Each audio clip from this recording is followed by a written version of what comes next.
বিয়ের কয়েকদিন পরেই বুঝতে পেরেছিলাম আমার শ্বশুরবাড়িতে সবকিছু আমার ননাসের কথা মতো চলে। তিনি যা বলবেন সেটাই ঠিক। আমার শাশুড়ি এবং স্বামী সব মেনে নিতেন অকপটে। বিয়ে হয়েও গেল, ননাস প্রায় এসে তার বাপের বাড়িতে থাকতেন। কেন জানি আমাকে একদম সহ্য করতে পারতেন না। সারাক্ষণ বিভিন্নভাবে ছোট করতেন। কথায় কথায় বলতেন, তোমরা তো আমাদের লেভেলের না, আমাদের পাশাপাশি দাঁড়ানোর কোনো যোগ্যতাও তোমাদের নেই। আমি মধ্যবিত্ত পরিবারের বড় মেয়ে। আমার পরে দুটি বোন আছে। মধ্যবিত্ত হলেও কখনো অভাব বুঝিনি। একগাদা আত্মীয় স্বজনদের মধ্যে ভালোবাসা নিয়ে বেড়ে উঠেছি। হিংসা বিদেশ কি তাও বুঝিনি কখনো। 18 বছর বয়সে এক বিয়ের অনুষ্ঠানে আমাকে দেখে আমার স্বামী পছন্দ করলেন। একমাত্র ছেলে হিসেবে শাশুড়িও আমায় মেনে নিলেন। শুরুতে আমার বাবা এই বিয়েতে রাজি ছিলেন না, কিন্তু শাশুড়ি অনেক দরদ দেখিয়ে প্রতিশ্রুতি দিলেন তিনি আমাকে নিজের মেয়ের মতোই দেখে রাখবেন। এমনকি এটাও বললেন এ বিয়েতে তিনি কিছু চান না, শুধু মেয়ে দিলেই হবে। আমার বাবা আমার সাথে মোটামুটি সব রকমের ফার্নিচার দিয়েছিলেন, কিন্তু দ্বিতীয় দিনই ননাস তা দেখে মুখ কালো করে বলেছিলেন, এগুলো কি? এসব কোনো জিনিস হলো? এগুলো তো আমাদের লেভেলে যায় না, কি ছোট লোক। শুনে খুব কষ্ট পেলেও হাসি মুখে বলেছিলাম, আমার বাবার এর চেয়ে সামর্থ্য নেই। আমার শ্বশুরবাড়িরা বিরাট বড় লোক। শ্বশুর বেঁচে নেই, ইচ্ছে মতো টাকা উপার্জন করে প্রাসাদ সম বাড়ি তৈরি করেছেন। ননাস ও আমার হাজব্যান্ড তারা এক ভাই বোন। ছোটবেলা থেকেই নাকি আমার ননাস খুব জেদি ছিলেন। তার মুখের উপর কেউ কথা বলতে পারতো না। সবার উপর অধিকার ফলাতেন, এমনকি আমার হাজব্যান্ডের উপরও। ননাস বিয়েও করেছিলেন নিজের পছন্দ মতো। পাগলের মতো ভালোবেসে প্রথমে গোপনে বিয়ে করেছিলেন। তার হাজব্যান্ড খুব নিম্ন মধ্যবিত্ত পরিবারের সন্তান। ননাসকে পাত্তাও দিত না, তবুও আমার ননাস তার পিছনে খরচ করতেন অঢেল অর্থ। বছরের 300 দিনই মনে হয় তিনি বাপের বাড়ি কাটাতেন। তখন তাদের দুতলা বাড়িতে আমার জায়গা হতো না। হাজব্যান্ড মাথা নিচু করে বলতেন, তুমি না হয় কয়েকটা দিন বাপের বাড়ি কাটিয়ে এসো। এরপর না চাইতেও জোর করে আমায় বাপের বাড়ি পাঠানো হতো। ব্যাপারটা আমার জন্য লজ্জাজনক ছিল। লোকেরা কথা বলাবলি করতে লাগলো, মেয়ের বিয়ে হয়েছে, এত ঘন ঘন কেন বাপের বাড়িতে এসে থাকে? আমার কোনো উত্তর ছিল না। শুনেছি আমার শ্বশুর বাড়িতে নাকি আগে 2-3 জন হেল্পিং হ্যান্ড থাকতো। আমাকে নেওয়ার পর তারা ওদেরকে বিদায় করে দেয়। সবকিছু চাপিয়ে দেয় একা আমার উপর। কোনো উপলক্ষ এলেই আমাকে বলতো, বাপ খোঁজ নেয় না কেন? কিন্তু আমার বাবা সবসময় বিশাল খরচ নিয়ে এসেছিলেন। উল্টো সেগুলো দেখে তারা আরও নাক ছিটকেছে। বাবাকে একটু বসার কথাও বলেনি। তাদের কোনো আত্মীয় স্বজনদের সাথেও তাদের ভালো সম্পর্ক ছিল না। কারো বাড়িতে গেলে খালি হাতে যেত, আবার কেউ আসলে হালকা কোনো নাস্তা খাইয়ে বিদায় জানাতো। সবকিছু আমি সহ্য করছিলাম। এর মধ্যে আমি একটি ছেলে সন্তানের মা হই। আমার সন্তানের প্রতিও তাদের কোনো মায়া ছিল না। ননাস তো সহ্যই করতে পারতেন না। ভেবেছিলাম আমার সাথে যাই করুক, আমার সন্তানের সাথে ভালো ব্যবহার করলেই হবে। কিন্তু তাদের আচরণ দেখে মনে হতো এ তাদের বংশধর নয়। ছেলে হওয়ার পরেও আমার স্বামী আমাকে প্রায় বাপের বাড়িতে দিয়ে আসতেন।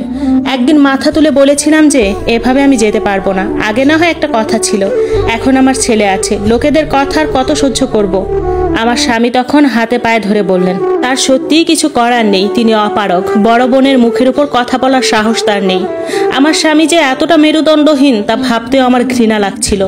10 মাসের ছেলের মুখের দিকে তাকিয়ে তার মায়া হলো না। সে তার মা বোন থেকে আলাদা হতে পারবে না, কিন্তু তার ছেলে যে তার জন্য পাগল, সারাক্ষণ অবুঝ মনে বাবাকে খুঁজে বেড়ায়, এটা নিয়ে তার কোনো চিন্তাই ছিল না। এরপর 1.5 বছর ছিলাম বাপের বাড়ি।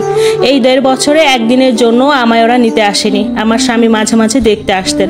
শাশুড়িকে আমিই ফোন দিতাম, ননাস তো খোঁজই নেননি। 1.5 বছর পর মাত্র 1 সপ্তাহের জন্য আবার শ্বশুর বাড়িতে এলাম। ভেবেছি এই আসা যাওয়ার খেলা এবার বন্ধ হবে, কিন্তু এর মধ্যে আবার ননাস এসে উঠলেন তার স্বামী বিদেশ চলে যাওয়ায়। বিদেশে যাওয়ার সম্পূর্ণ খরচ আমার ননাস দিয়েছিলেন তার বাপের বাড়ির সম্পত্তি থেকে। শাশুড়ি কিংবা আমার স্বামীর কোনো কথা বলার ছিল না। আমাকে আবারও যেতে হলো বাপের বাড়ি। কেটে গেল 3টি বছর। এর মধ্যে বাবাও মারা গেলেন। আমিও কাজ শুরু করলাম। আমার বোন নার্সিংয়ে পড়তো। সে টিউশনি করে নিজের খরচ নিজেই চালিয়ে নিত, আর সবার ছোট বোন 9-এ পড়তো।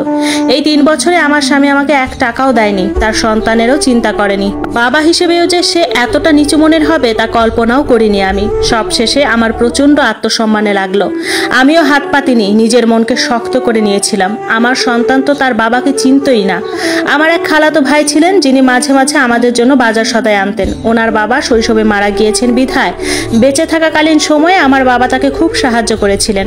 এর প্রতিদান স্বরূপ তিনিও আমাদের খোঁজ খবর রাখতেন। আমার ছেলেকে অনেক ভালোবাসতেন, ছেলেটাও তাকে পছন্দ করত। তাকে নিয়ে ঘোরা, আড্ডা দেওয়া, গল্প শোনানো, মোট কথা একজন বাবার যা যা করা দরকার সব আমার এই ভাইটি আমার ছেলেকে পূর্ণ করে দিলেন। এক সময় ছেলেটা তাকে বাবা বলে ডাকা শুরু করলো। কিছুতেই মামা বলানো গেল না, সে ভাবতো ইনিই তার বাবা। হঠাৎ একদিন আমার স্বামী এলেন আমাকে নিতে। আমার ছেলে তাকে চিনতে না পেরে ভয়ে চিৎকার শুরু করলো। তিনি আমারই সামনে ছেলেটাকে ধমক দিলেন।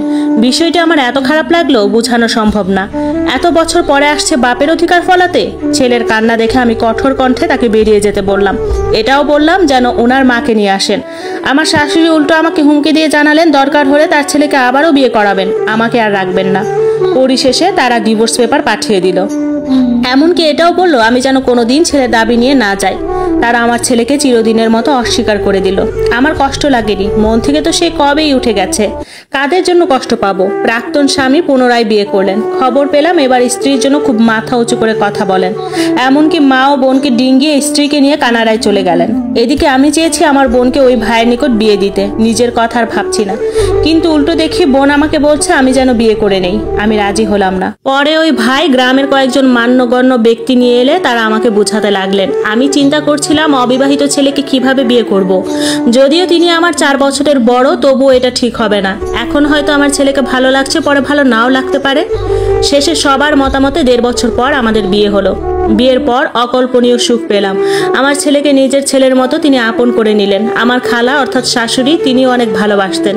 কেটে গেল আরো 6টি বছর। এর মধ্যে আমাদের এক মেয়েও হয়েছে। হঠাৎ একদিন আমার ছেলের স্কুলের সামনে প্রাক্তন শাশুড়িকে দেখতে পেলাম। এক নাগারে কয়েকদিন তিনি দূর থেকে আমার ছেলেকে দেখতেন। শেষে একদিন আমি তার মুখোমুখি হলাম। জানলাম অনেক কথা। প্রাক্তন ননাসের মাত্র বিদেশে প্রসেসিং চলছিল। এমন সময় নাকি খবর এলো ওনার স্বামী ওখানে আরেকটি বিয়ে করেছেন। এরপর ননাস তার নামে মামলা দিলে সেও ডিভোর্স পাঠিয়ে দেয়। ডিভোর্সের পরেও তাদের একে অপরের মধ্যে চলছিল প্রতিশোধের আগুন। ওদিকে আমার প্রাক্তন স্বামী তার বর্তমান স্ত্রীকে নিয়ে এত পরিমাণ ভ্রমণ শখ বিলাসিতা করেছেন, শেষ পর্যন্ত তাকে লোন করতে হচ্ছিল। লোনের সংখ্যা বেড়ে আকাশচুম্বী হয়ে যায়। পরিশোধ করতে না পারায় তাকে আটক করা হয়। যতদিন না তিনি পরিশোধ করবেন ততদিন তাকে দেশে আসতে দেওয়া হবে না। তার স্ত্রীও নাকি তাকে ডিভোর্স দিয়ে দিয়েছে। আমার প্রাক্তন স্বামী এবং ননাস মামলার পিছনে এত পরিমাণ খরচ করেছে, এখন তাদের অবস্থা পথে নামার মতো। 2 ভাই বোনের মধ্যেও ফাটল ধরেছে। একে অপরকে তারা দোষারোপ করে। শাশুড়ির আর নাতি নাতনিদের মুখ দেখা হলো না, তাই তিনি এত বছর পর ত্যাগ করা নাতিকে দেখতে আসলেন। আমার ছেলে তার দাদিকে চিনতে পারেনি, চেনার কথাও না।